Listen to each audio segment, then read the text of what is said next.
육체와 영혼의 때. 육체의 때가 분명히 있습니다. 저와 여러분들은 지금 육체의 때를 살아가고 있습니다. 그리고 영혼의 때가 있습니다. 영혼의 때는 언제입니까? 우리가 하나님 나라 입성해서 주님과 함께 동행하면서 사는 그런 때라고 표할 수 있습니다. 여러분, 우리 육체의 때는 강건해봤자 7, 80이라고 있습니다. 나그네 인생입니다. 우리 사람이 처음부터 그러진 않았습니다. 처음 사람 아담과 하와는 하나님과 더불어서 영원히 살 수 있는 그런 복된 존재였습니다. 그러나 하나님과 우리 사이를 격려시켰습니다. 떼어놓았습니다. 하나님과 우리 사이 깊은 수렁이 들어왔습니다. 그게 무언가요? 죄가 들어왔습니다. 여러분, 그래서 성경 역사를 보면 하나님은 사람은 귀하게 보시고 사람은 사랑하시고 그 영혼을 불쌍히 여기지만, 그러나 이 속에 죄가 있으면 그 죄를 미워하기 때문에 쓴뿌리와 같은 죄를 다 빼낼 때까지 하나님께서는 기다리시는 거죠. 하나님은 인내하시고 계십니다. 지금도 무신령들이 우리 안에 죄를 가둬놓고 죄와 더불어서 살아가고 있는데, 여러분, 그래서 하나님의 거룩함에 이르지 못하고 하나님의 거룩한 형상대로 살지 못하고 내 뜻대로 내 마음대로 잘 사는 것 같지만 사실은 그 영혼이 죽어 있고, 왜 죽었다고 표현합니까? 하나님을 알되 힘써 알기를 소원하지 않고 하나님 뜻 중심으로 살아야 되겠지만 하나님 뜻대로 살고자 하는 우리 속에 소원이 없으므로. 왜 소원이 없습니까? 마귀가 도적질해 갔습니다. 죽이고 멸망시키고 도적질해 가는 것이 마귀의 그 속성이요, 마귀가 하는 일이라고 예수님께서 요한복음 10장 10절에 말씀한 것처럼 다 빼앗아갔어요. 빼앗겼기 때문에 무능한 자가 된 겁니다. 그래서 선을 행할 수 없어요. 하나님의 영광에 이를 만한 그런 자격도 힘도 상실했습니다. 아니, 힘이 없긴 뭐가 없어요. 이 근육 보실래요? 나 달리기 한번 보실래요? 내 얼굴 보세요. 뭐 이런저런 표면적으로 조건적인 것들, 상황적인 것들을 표현한다고 해서 여러분, 숨을 쉬고 있고 걸어가고 생활하고 있다고 해서 다 살아있는 자는 아니라는 것입니다. 영적인 의미를 말씀하는 거예요. 살아있다 하나 죽은 자의 방불한 사람들이 분명히 있어요. 그래서 길을 갈 때도 끄떡끄떡하면서 죄를 향하여 달려가고, 말을 할 때도 그 속에서 터설대는 그 말이 얼마나 부끄럽고 수치스럽고 더럽고 추하고 냄새나고 옆에 있으려고 하면 가정스럽고 견딜 수 없는 이 고통이 찾아와가지고, 여러분, 거룩한 반열에 사는 사람들은 불의한 반열 속에 사는 사람들과 함께 할 수 없습니다. 왜 함께 할 수 없나요? 거기서 풍기는 냄새며 또 부드덕하고 비윤리적이고 또 더 나아가서 신실하지 못하고 하나님의 영광된 삶과는 전혀 상관없는 무질서하고 무절제한 삶이 계속되기 때문에 함께 할 수 없습니다.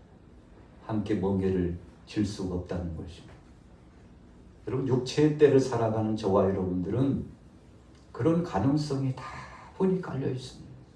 예수 그리스도로 말미암아 구원함을 받았다 할지라도 아직은 완전한 자가 된 것은 아니기 때문에, 오전 예배도 말씀드렸습니다만 옛날에 일찍이 벗어던졌던 옛 옷을 다시 입으려고, 그걸 입고도 냄새나고 더럽고 추한데도 불구하고 그것이 빛나 보인다고 자랑된다고, 역시 내게 맞는 옷은 그 옷이라고 여러분 그렇게 생각한다고 그러지 않습니까?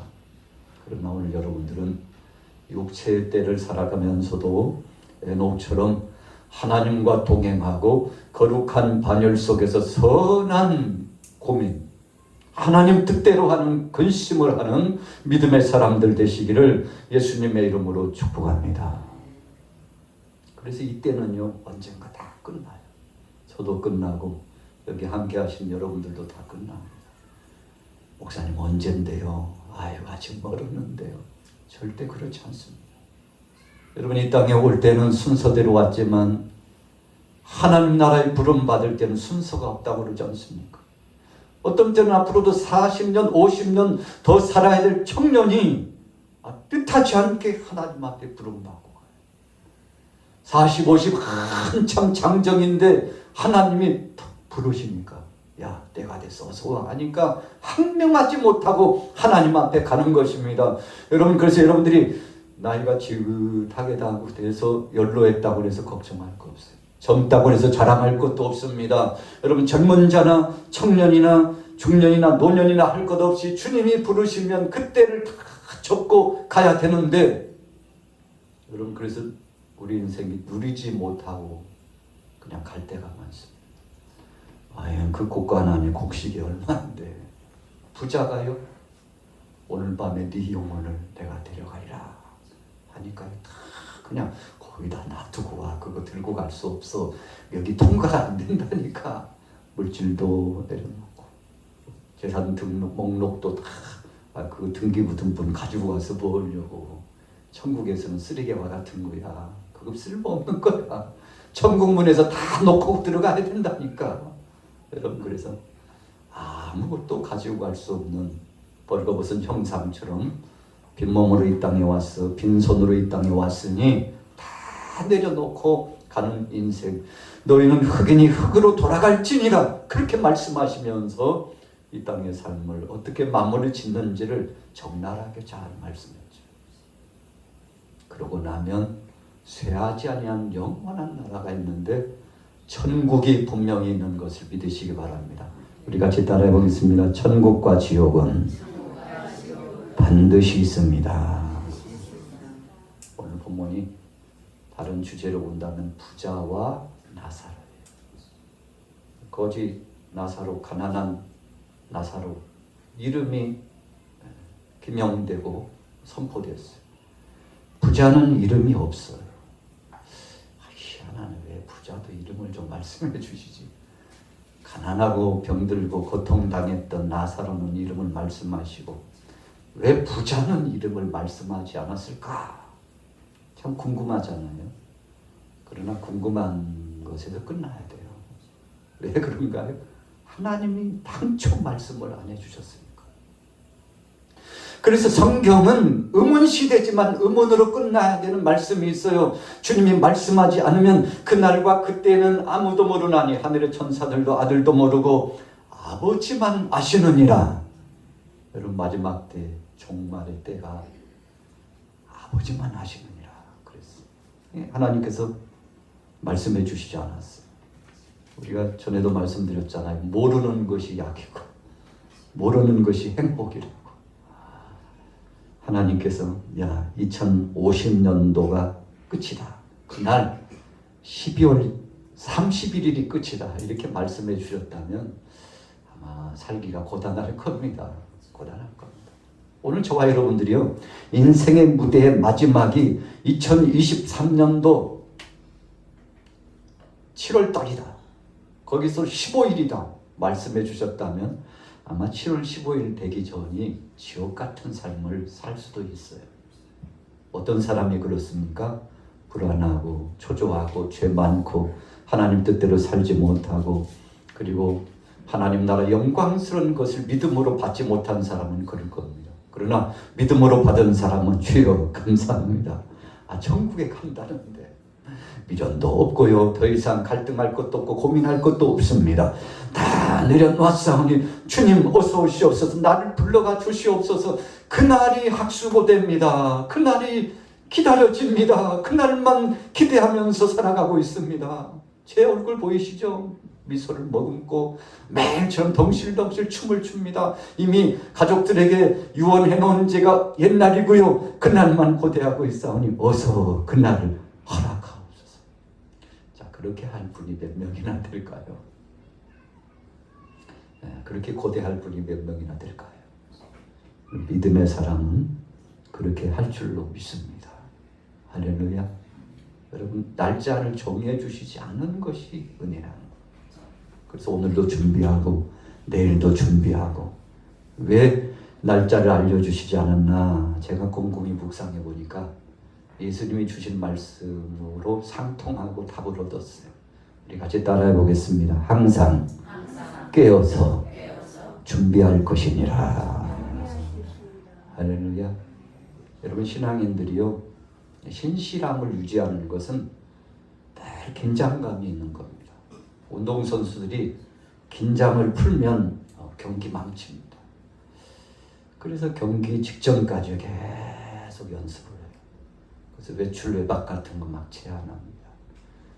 함께 합숙을 합니다. 마음 흐트러지지 않기 위해서. 핸드폰도 꺼. 내일 경기 날이야. 오늘 핸드폰 다 꺼. 여러분, 유명한 선수들이 문자로 협박받아가지고 당신 오늘 자살골 안 넣으면 일부러 골인 내게, 상대가 골인 내도록 유도해 주지 않으면 당신 오늘 그날이 바로 이날이 당신 죽는 날인 줄 알아.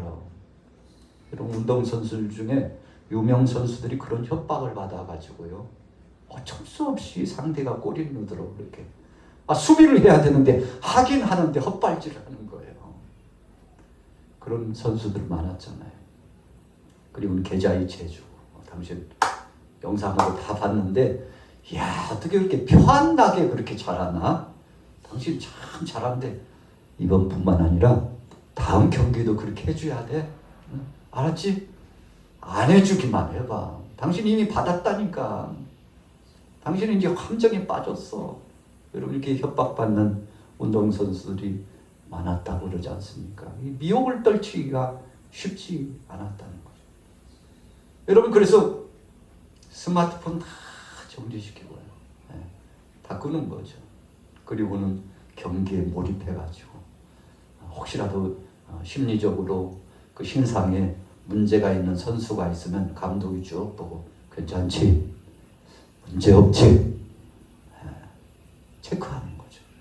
혹시라도 협박받은 선수가 있거나 또 개인적인 신변에 문제가 있어가지고 100%, 120% 몸을 활용하고 정신을 집중하고 경기에 임해야 되는데 50%, 40%로 떨어지면 다른 선수가 더 힘들잖아요.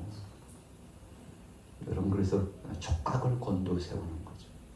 오늘 저와 여러분들은 영혼의 때를 위하여 긴장해야 합니다. 우리가 잘 아는 대로 에녹은 무드셀라를 낳고 300년 동안 긴장의 끈을 내려놓지 않고 주님의 말씀을 명심하고 하나님의 심판은 분명히 있다는 사실을 알고 깨어서 믿음을 지켰는데, 그렇게 긴장감을 가지고 살다 보니까 300년 동안 누구와 동행했다고요? 누구와 300년간 동행했어요? 하나님과 동행했어요. 여러분, 저와 여러분들이 어떻게 하면 하나님과 동행할까? 그 비결은 하나입니다. 주님 언제 오시든지 주님 맞을 준비를 하고 있습니다. 신부가 신랑을 영접할 준비를 하고 옷 맵시를 갖춰 입고 긴장하고 딱 시간을 맞춰서 준비하고 있는 것처럼 그렇게 해야 된다는 거예요. 예수님 말씀하셨잖아요. 혼인잔치 비유, 또 열처녀의 비유 말씀해 주시면서 깨어 있어야 된다. 나는 도적같이 온다. 그렇게 말씀했는데 깨어있는 여러분들 되시기를 예수님의 이름으로 축복합니다. 자, 그러면 여러분께 물을게요. 부자는 왜 천국에 못 갔나요? 부자는 왜 천국에 못 갔나요? 자, 왜 못 갔나요? 한번 대답해 보세요. 믿음이 없어서, 네, 욕심이 많아서. 야, 어떻게 우리는 오답은 하나도 없고 정답만 있을까? 빌립보서 3장 19절에 보세요. 저들은 배요. 자, 자기 욕심만 부리고 자기 정욕의 중심으로 살아갔습니다.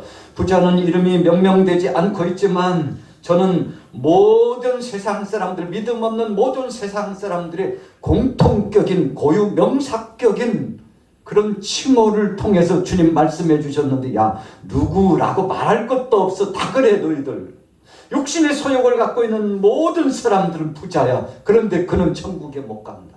그러면서 예수님 말씀하셨습니다. 부자가 하나님 나라에 들어가기가 이렇게 어렵더냐. 주님 말씀하시면서 낙타가 바늘귀로 들어가는 것이 부자가 천국으로 들어가는 것보다도 오히려 더 쉽다. 이런 부자는 천국에 들어가기가 그렇게 힘들다고 말씀했어요. 마태복음 19장 23절에 부자가 천국에 들어가는 것은 약대가 바늘구멍으로 들어가는 것보다 더 어렵다. 이런 분명히 예수님께서 정의해 주셨는데, 그러면 부자가 천국에 들어가지 못한 것은 무엇 때문에요? 그가 부자이기 때문에 못 들어갔다. 자, 그렇게 우리는 또 다른 한편에서 결론을 지을 수 있어요. 뭐가 부자입니까? 마음이 부자예요. 부족함이 없어요.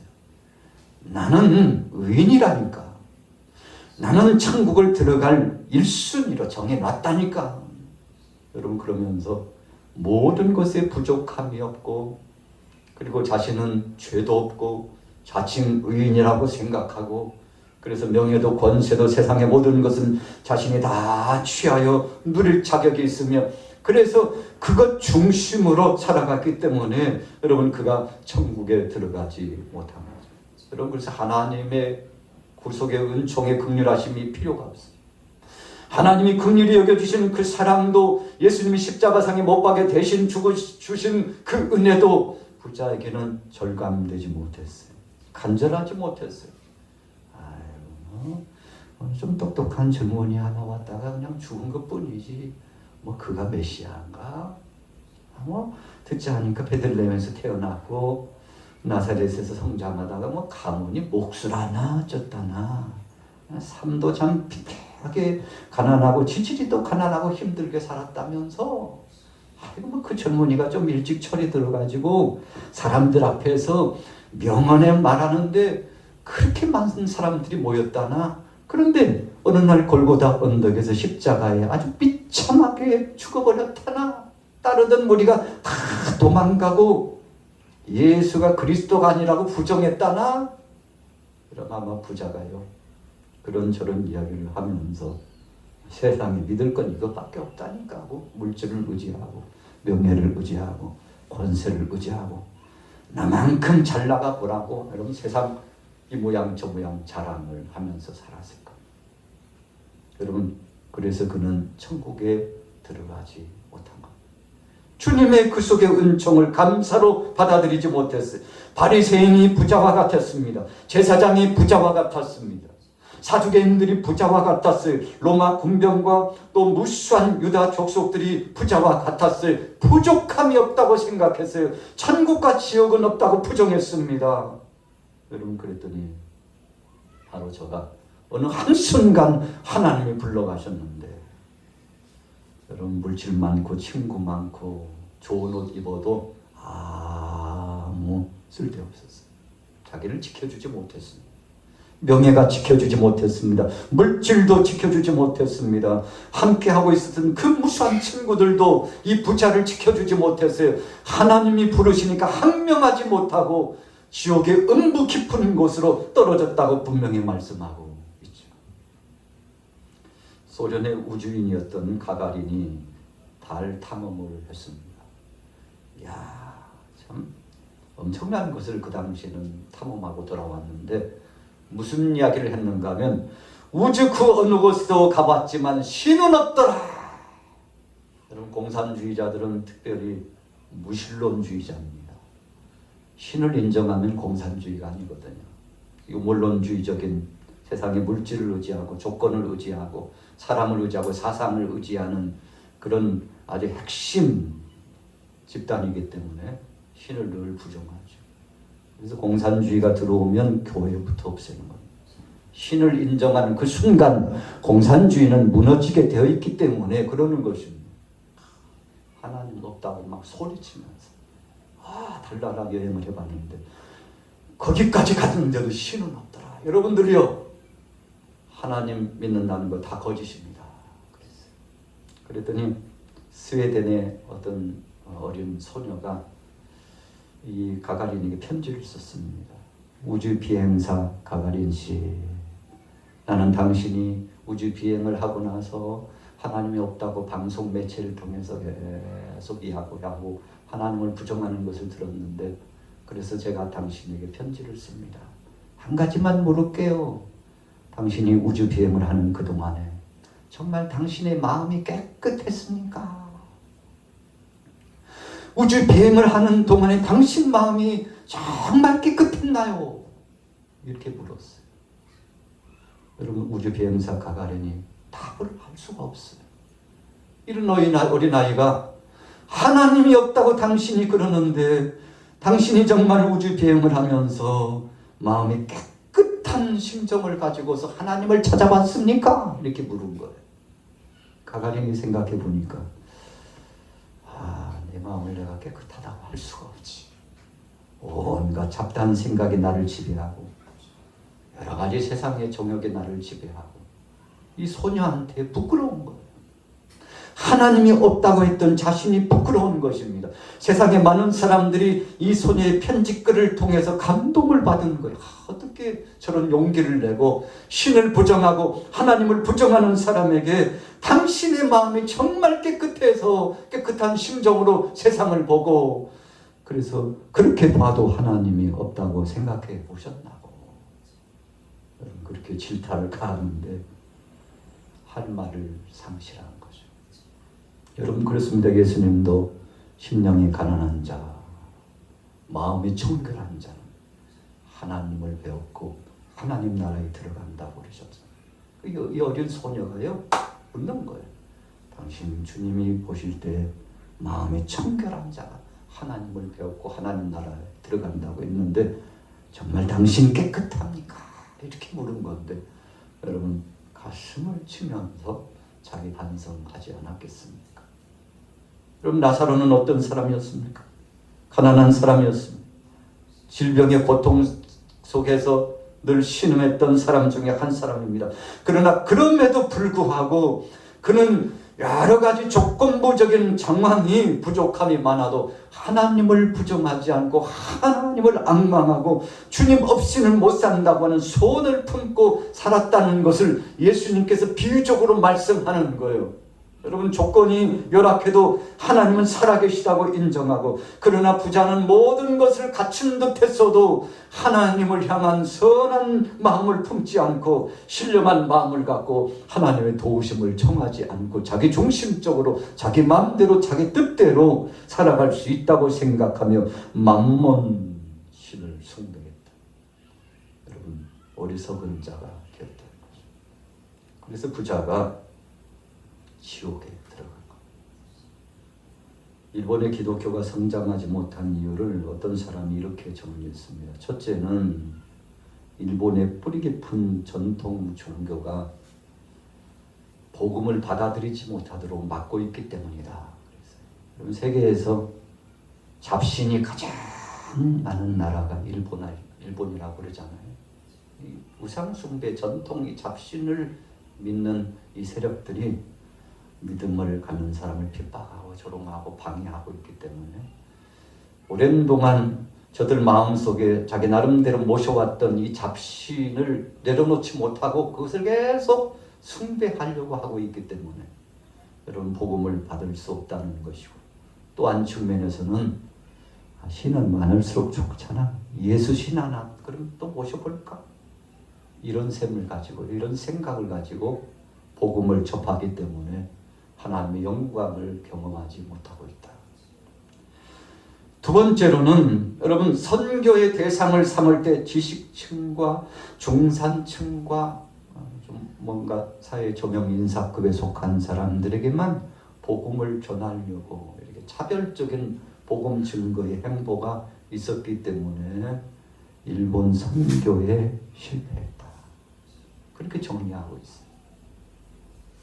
가난하고 헐벗고 고통당하고 마음 상하고 상처받고 그래서 고통 중에 있는 정말 쓰레쓴 아픔을 경험하고 있는 그들에게 나가서 복음을 주고 사랑의 교제를 나누어주면 마음 문을 빨리 연다고 그랬죠. 예수님께서도 천국 복음을 나가서 전했는데 그렇게 청해도 사람들이 오지 않아요. 어떤 사람은 소를 샀으니 소를 시험하러 가야 된다고 그러고 또 어떤 사람은 이제 결혼했으니 나도 이제 처자식 있고 남편 있고 아내가 있고 나도 할 일이 많고 굉장히 바쁘다니까 등등등 이런저런 핑계를 대면서 오지 않았어요. 아직도 빈자리가 많아요. 야, 길가로 가가지고 다리가 쫄뚝거려지고 말을 잘하지 못하고 또 가난하고 힘들고 소외되고 아무도 관심 가져주지 않는 사람들이 있을 것이다. 저들에게 가서 복음을 외치고 초대장을 발부하고 빨리 오시라고, 우리 주인께서 당신들을 초대했다고, 그렇게 초대하라고 예수님 말씀했죠. 그랬더니요, 그 초대장을 받은 사람들이 얼마나 감사한지, 나 같은 사람도 초대해 줬다고 기뻐하면서 여러분 기쁨의 축제를 가지고서 잔치자리에 동참해서 자리가 꽉 채워졌어요. 아주 의미심장한 말씀을 예수님이 주신 겁니다. 그래서 2000년 전에 예수님이 유대 땅에 오셔서 왕궁으로 찾아가서 왕에게, 그리고 대신들에게, 그리고 로마 군병들, 그들을 찾아가지고 천부장에게, 백부장에게 내가 특별히 당신들을 예우하니까 이 복음 받고 하나님 나라의 말씀 받으라. 여러분, 그들을 먼저 우선순위로 찾아가시지 않았어요. 예수님께서는 죄인이라고 생각하고 사람 취급도 받지 못하는 노예 취급을 당하고 있는 사람들, 그리고 창기와 세리들과 온갖 죄인들을 찾아가셔. 예수님은 의도적으로 일부러 약하고 고통당하고, 그래서 하나님의 그 나라를 소망하고 있는 그들을 찾아가셔서 그들 먼저 복음을 주시고 그들을 사랑해 주시고, 그러니까 바리새인과 사두개인들이 예수님 모습을 보고 예수님 제자들에게, 야, 너희들 참 너희 선생님 어떻게 모시고 다니는 거야? 너희들 잘못이야. 왜 너희 선생님은 죄인들하고만 다니나? 너희들이 좀 가이드 좀 잘해봐. 세상에 사람이 없어서 저런 사람들을 찾아다니게 만드냐고. 그럼 빈정거리면서 제자들을 향하여서 질타를 가해죠. 예수님 다 들으셨어요. 그때 예수님 뭐라고 말씀하셨습니까? 세상의 의원은 병든 자를 위하여 있는 거야. 나는 죄인을 위하여 이 땅에 왔다고 예수님 말씀하시면서 오히려 자신도 죄인이면서 자신이 죄인 아니라고 말하고 있는 바리새인과 사두개인들을 질타하면서, 이 회칠한 무덤과 같은 자야, 독사의 새끼들아, 너희가 회개하지 아니하면 너희가 지옥으로 빠져 던져질 수밖에 없다고, 하나님의 심판의 불이 바로 너희 앞에 있다고 예수님께서 질타하셨잖아요. 여러분, 오늘 부자는 누굽니까? 나는 아무 부족함이 없다고 생각하고, 나는 의인이라고 생각하고, 나는 죄인이 아니라고 말하는 그런 사람들이 바로 부자입니다. 그래서 예수님 오늘 비유의 말씀을 통해서 이런 부자들은 천국 못 간다, 이 말씀하시고자 한 거죠. 여러분들은 나사로와 같은 심정입니까? 부자와 같은 심정입니까? 오늘 여러분들은 나사로와 같은 심정으로 믿음을 가지고 승리하기를 예수님의 이름으로 축복합니다. 찬송가 존 뉴턴은 자기가 천당에 가서 놀랄 것 세 가지가 있다고 표현하고 고백했습니다. 나는 이제 앞으로 천국에 들어갈 텐데 주의 나라에 가면 틀림없이 이 세 가지 때문에 깜짝 놀라게 될 것이라고 했는데, 첫째는 틀림없이 거기 가서 봤는데 와 있을 것이라고 생각했던 사람을 보지 못할 것에 나는 놀랄 것이다. 첫 번째, 그 사람 천국에 아랫목에 와 있어야 되는데 왜 안 보이지? 이것에 자기가 놀랄 것이라고 했어요. 두 번째로는 틀림없이 못 왔을 것이라고, 저런 사람들은 천국에 오지 못하고 가지도 못할 것이라고 생각했는데, 아니 저 양반이 왜 저기 있어? 저 양반은 지옥으로 떨어질 줄 알았는데 왜 저기 앉아있냐고. 그것 때문에 존 뉴턴은 자기가 놀랄 것이라고 하나님의 은혜를 고백하는 거예요. 세 번째는 뭐라고 말씀했습니까? 나 같은 죄인도 천국에 들어가게 되면 나 자신을 보고서 나도 깜짝 놀랄 것이라. 참 솔직한 사람이잖아요. 얼마나 많은 찬송가를 작곡하고 하나님 앞에 영광 돌리고 성별되게 성결하게 살고자 했는데 자기 자신을 보면 냄새나는 죄투성이고 모순덩어리고 하나님의 마음을 그렇게도 어떤 사람보다도 더 많이 아프게 하는 자기 자신을 보니까 나는 지옥 갈 수밖에 없을 것만 같아. 이런 불안하고 초조하고 경직돼가지고 바울이 그랬던 것처럼 다 구원받지만 내가 버림받을까 두렵습니다. 주님, 제가 버림받을까 두렵습니다 했던 그 심정으로 존 뉴턴도 주님 저 지옥 가면 어떡하죠? 여러분 이런 심정으로 자기를 성찰했다는 것입니다. 나는 당연히 천국 가지 무슨 얘기야 이게 아니고요. 나 이러다가 지옥 가면 어떡하지? 주님 나를 용서하옵소서. 내 죄를 용서하옵소서. 여러분 이런 마음을 갖고 그가 주님 앞에 영광 돌렸는데 오늘 여러분들은 육체의 때 영원의 때를 위해서 잘 준비하시기를 예수님의 이름으로 축복합니다. 그래서요 뭐 걱정할 거 없어요. 주님 앞에 맡기고 나는 늘 어제도 죄인이고 오늘도 죄인입니다. 그러나 주님의 은혜로 살 수 있사오니 나를 긍휼히 여겨 주옵소서라고 믿음으로 나가면 악한 것이 한 길로 왔으나 일곱 길로 떠나갈 줄로 믿습니다.